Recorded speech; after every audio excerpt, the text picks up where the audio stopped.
manajemen. Selamat pagi teman-teman sekalian. Izinkan saya menyampaikan sebuah ceramah yang berjudul Fikih dan Syariah dalam Islam. Pertama-tama marilah kita panjatkan puji syukur kehadirat Allah Subhanahu wa taala yang telah memberikan kita nikmat yang begitu luar biasa, yakni nikmat iman dan Islam dan nikmat sehat walafiat. Tidak lupa selawat beserta salam semoga terlimpahkan pada Nabi besar kita Muhammad Shallallahu Alaihi Wasallam, kepada keluarganya, para sahabatnya, pengikutnya, dan kepada kita semua.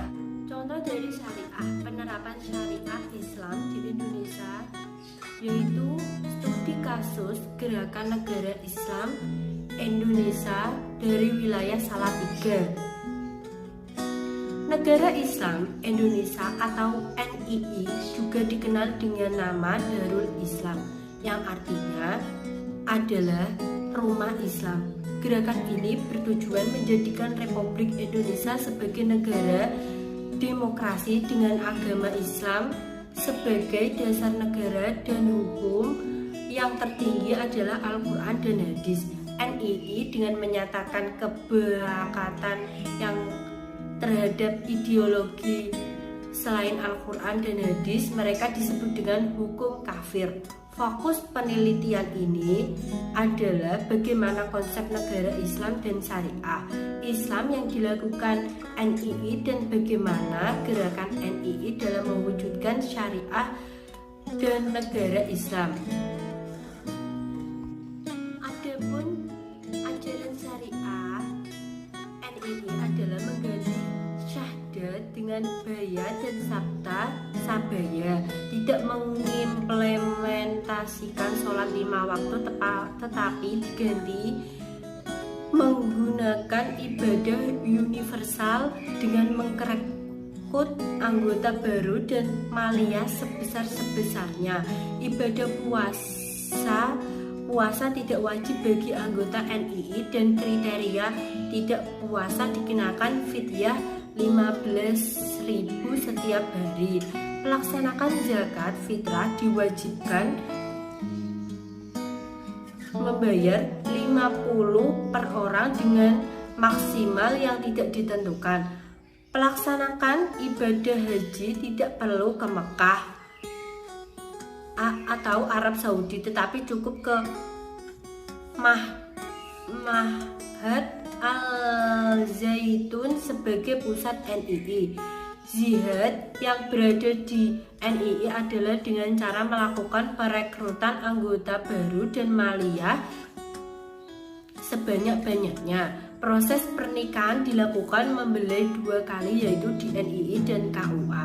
Adapun untuk mewujudkan negara Islam, NII menggunakan cara pertama, peluang politik dilakukan dengan mengikuti calon legislatif, perekrutan anggota yang bukan dari anggota TNI dan Polri, dan perekrutan anggota yang jauh dari pantauan orang tua.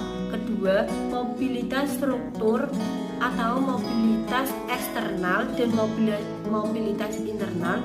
Mobilitas eksternal dilakukan dengan rekrutmen anggota baru dan pembangunan Ma'had Al-Zaitun.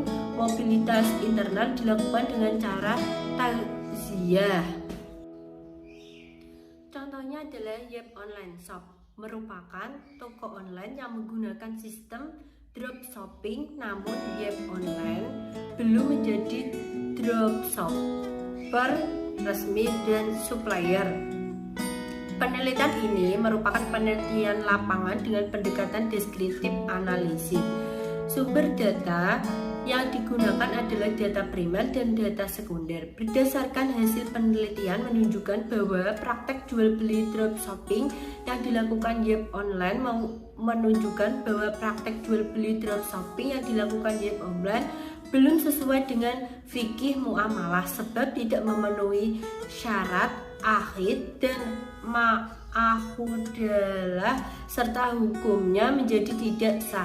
Yep Online Shop menjual barang milik supplier tanpa meminta izin kepada supplier dengan tidak mendaftarkan diri sebagai dropshipper resmi. Selain itu, Yap Online Shop menjual barang yang belum berada di bawah penguasaannya masih ditanggung supplier. Penjelasannya begini. Dari kisah tersebut bisa kita buat pengamatan bahwa perintah dari baginda Nabi. Sekian ceramah yang saya sampaikan. Kekurangan hanya milik manusia biasa dan kesempurnaan hanya milik Allah Subhanahu wa Ta'ala. Dengan demikian, apabila hal yang sangat penting adalah saling mengingatkan sebagai jalan silaturahmi. Wassalamualaikum warahmatullahi wabarakatuh.